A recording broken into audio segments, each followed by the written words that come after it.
Hello and welcome back to another episode of the Light Path podcast. And I hope this is going to be a little fun one because I want to talk about intuition. Now, obviously, if you've jumped onto the Light Path website or done any kind of work with the Light Path, you'll know that a lot of us on the Light Path are intuitives. Now, the way in which the intuition may come in is a little different.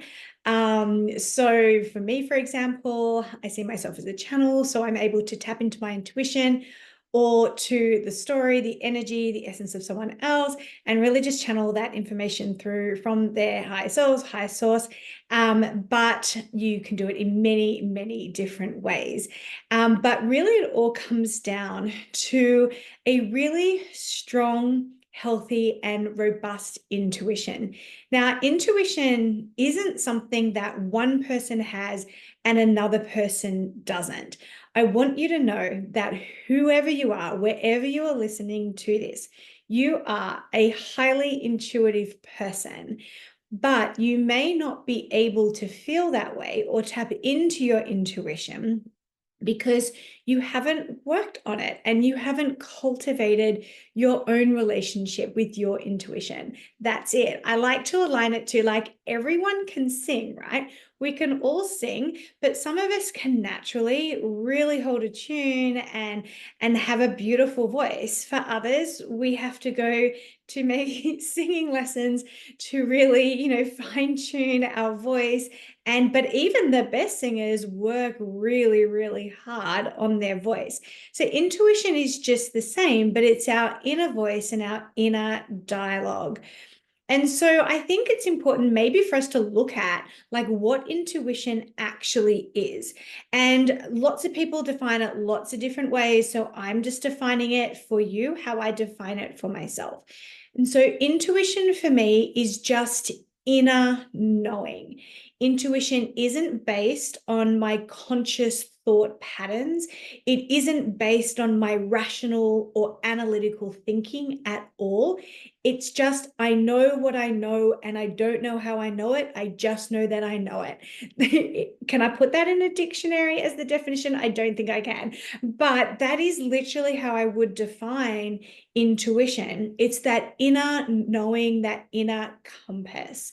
The way in which each of us individually feel or relate to our intuition will vary, which is why when we're working with intuition and developing intuition, we really have to get to know that part of ourselves, get to know that inner knowing, what it looks like, what it sounds like, and most importantly, what it feels like.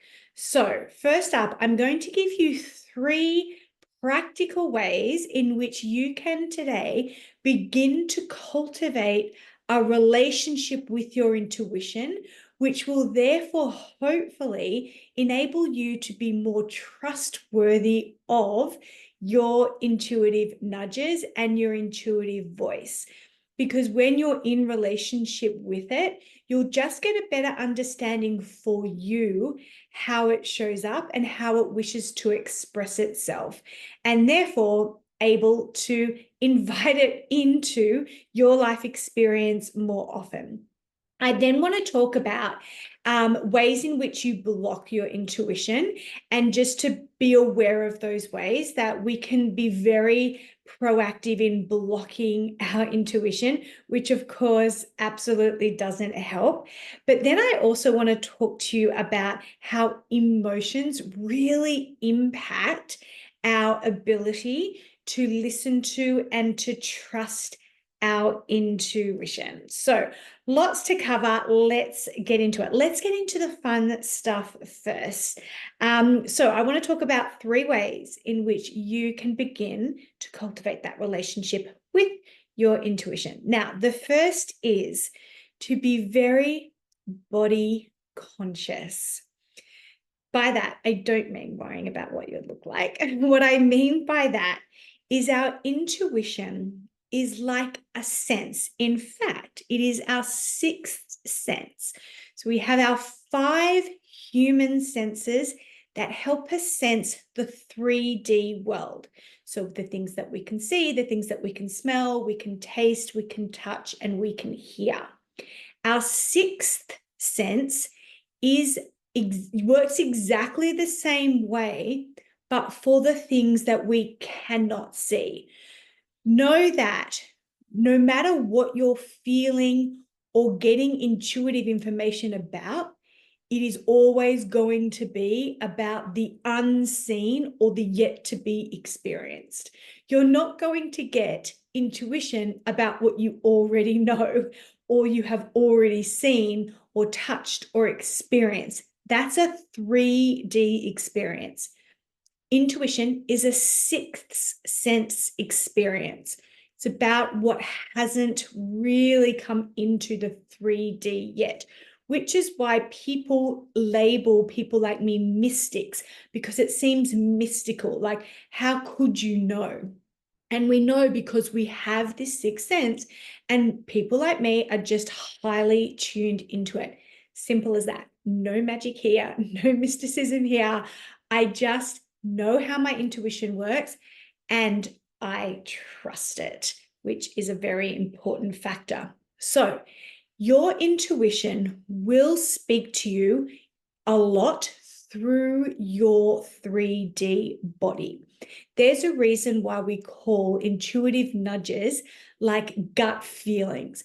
It's because we can feel energy in our body. Remember, six is the unseen.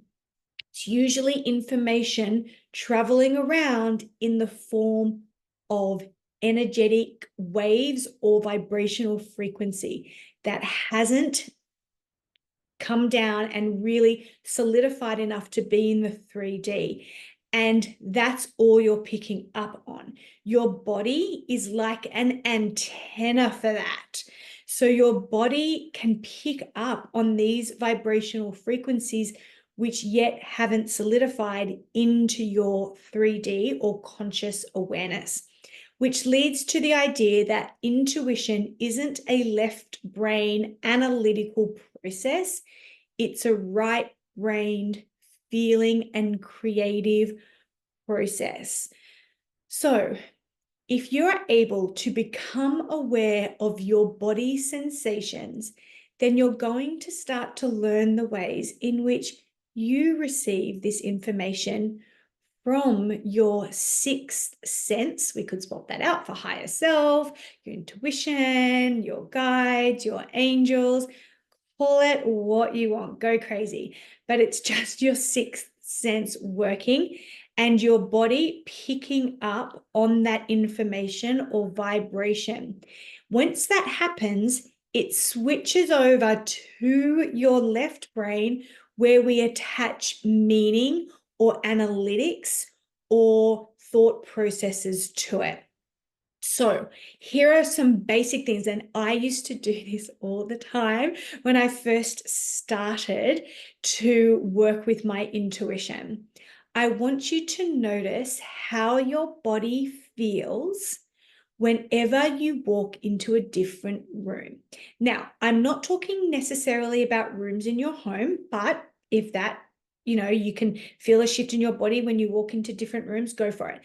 But when you walk into, say, like the supermarket, the restaurant, the meeting room, how does your body feel? What vibrations is it picking up on?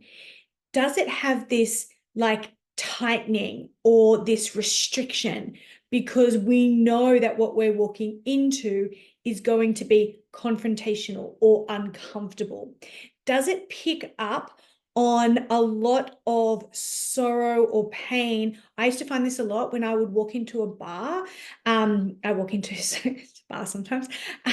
When I would walk into particular bars, I would, at particular times, it didn't always happen this way, but when I would walk in, I would feel like this sadness, this heaviness. And I was like, yeah, of course, there's obviously people in here that may be using alcohol as a numbing substance to get away from their problems. Now, that can be very different sometimes when you walk into a bar where there's a celebration happening and you can feel, oh, this feels okay, this feels good, it's right here.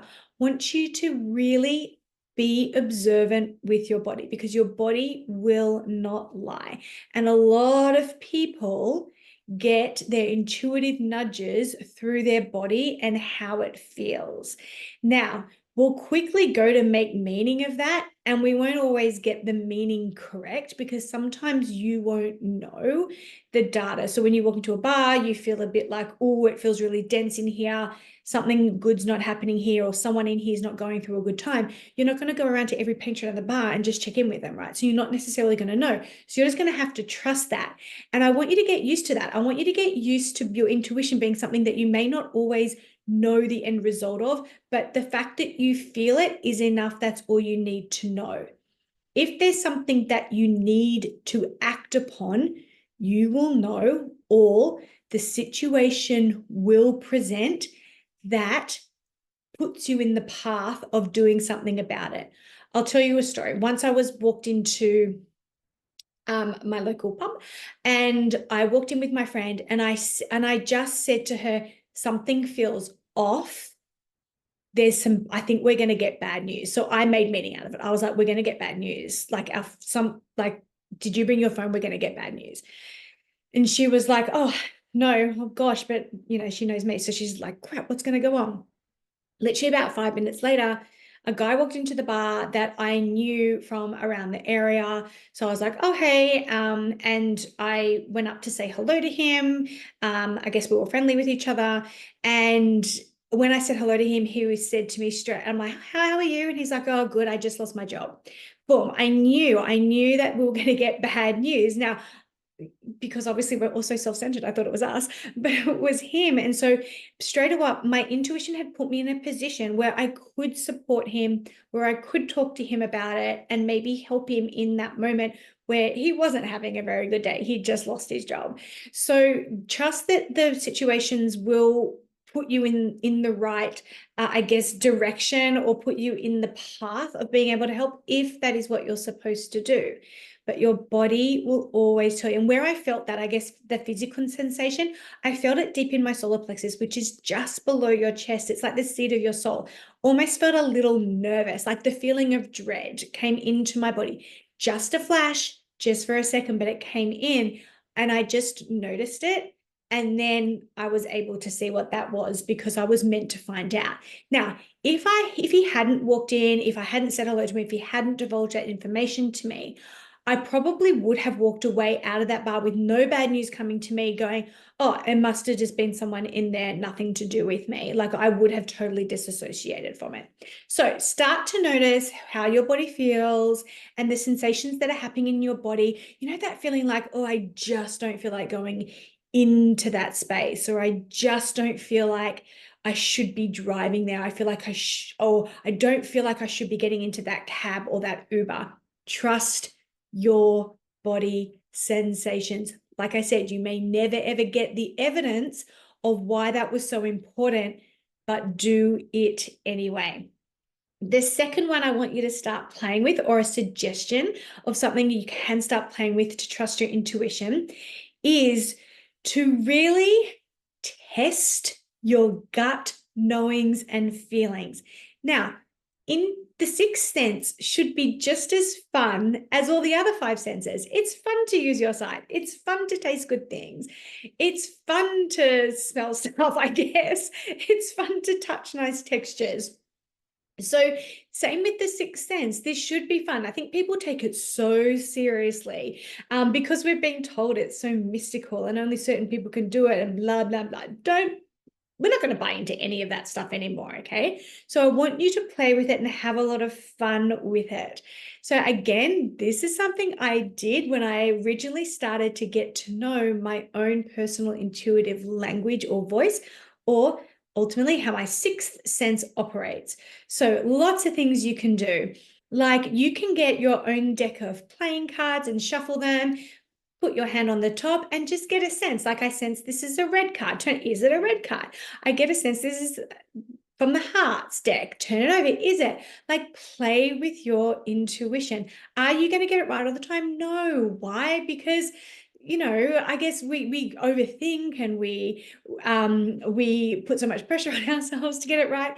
The lighter you can keep it, probably the more fun you're going to have with it. Sometimes on social media, I'll make content. I need to make more of it actually, because you guys seem to really love it, which I love, because it's just you guys playing with your intuition of like, what color is the candle or what color is the feather. So I'll start to record more like that. So do those and just have fun with it. And don't stress if you get it wrong. But what that's really going to do is help you with your intuition by really acting upon the self-trust. So it's really like the first thought that comes to your head, don't think about it. Don't judge it. Just say it. Just don't overthink it. Just boom, whatever comes out. When you're looking out of the window and you see a bird fly past, you don't go, wait a minute, was that a bird? Did I see a bird? You don't second guess that sense, right? So I want you to not second guess this one. So play with it. Do stuff like that. To take it one step further, and I'm not sure if I should tell you this, but if you're going to do this, please do it super duper respectively. So one of my favorite activities would be, this is another bar story. I'm going to sound like I'm always in the bar. I'm not always in the bar, but I guess when you're in the bar, you're around a lot of people and it's a bit more lighthearted and fun. So what I used to do is I used to go to the bar, and if I was like waiting in line, or you can be waiting in line in the bathroom, you could be waiting in line at the movies. We don't have to be in the bar, but if you're waiting in line somewhere, I like to like look at somebody and what is my first gut feeling about them and what they're going through right now, or what's my first gut feeling about information about them. Now, do you go up to them and confirm? No, you do not. But it's just fun to play with the intuition. And it could be like looking at someone maybe sitting on their own and saying, nobody's going to join them, or they're waiting for a mate, it's a man. And see if that plays out. Like, have fun with it. And sense events. Like, sometimes a great time when your intuition is really strong is right when you wake up. So right when you wake up, a really fun thing to do, if you can remember to do it right as you're waking up, is to be like, what do I need to know today? And just see like, oh, this is going to happen today, or you're going to call that, or that person's going to call today, or this is, whatever it is, just like, see, I'm like, oh, okay, I wonder if that happens. And just see, like, kind of anticipate or be intuitive about how events are going to happen or unfold. Now, especially when you don't have skin in the game, I think that's really important. So let's just say you're taking your kid to soccer practice and you're like, okay, what is my intuitive knowing about this soccer practice? Okay, my kid is going to be told off for something, or I think at this soccer practice this particular mother's going to come up and speak to me. I just have a feeling like she's got it in her head that she's out for me. That's picking up on vibrational signals. That's intuition. And then lo and behold, that mother comes up to you. Oh, I've been meaning to speak to you. I was hoping you'd be here. I want to talk to you. You'd be like, yeah, I knew. So start playing with stuff like that. But the most important thing about intuition is also trusting the nudges that you get. So let's just say you are driving to work and you have this nudge to be like, I should really go the long way, or I should stop and get coffee on the way to work, or anything, follow it. It's like you have to act quick on the intuitive direction that comes through, or you'll miss your moment because you overthink about it, or you overthink about what that means. So let's just say you're driving to work and you get this intuitive nudge to go the long way, or to take a turn earlier than you usually would, and you quickly follow it. You might not know why you chose to do that, because if you went the other way, you didn't know that there was a traffic jam there, or you didn't know that a car was going to come out and pull out in front of you, and your internal guidance system, your sixth sense, was trying to protect you by going, go down that street, otherwise an accident's going to happen on that street. But the accident never happened because you never went down that street. It's so like sliding doors, right? So make sure that whenever you get a gut feeling, you act upon it, especially when it's not putting you in danger. Obviously, if you get a gut feeling to do something stupid, don't do that. But act on it and then just see. And I think with all of these, it really comes down to the more you do it, the more you trust it, the stronger you are going to feel the signals and to get to know your vibrational intuitive language. Okay, the last one is a little bit controversial because I've just told you to act quick and act on it and do it. But the last one is actually cultivating a habit, a ritual, or a state of being in your life rather than doing in your life. Now, I never get any amazing, great, intuitive downloads when I am striving for an outcome, ticking off a list, or being really busy. Basically, when I'm in force mode, my intuition kind of sits back because it's not really required for me at that moment. Where I get my best intuition is when I am being completely present in the moment. If you've ever had a reading with me before, you will know that before I start, I stop and I fully give myself over to you in that moment. It's like this crossing of an energetic threshold that for me is a very sacred part of any reading or healing that I do, because I have to be fully there. I can't be doing a reading for you and thinking about my to-do list or what I'm going to have for dinner. It doesn't work like that. I have to be fully there. The only other place I can get intuitive downloads is when I am being completely present in a joyful, easeful activity, such as walking, lying on the beach. For me, they're the best places at the moment where I get great intuitive downloads.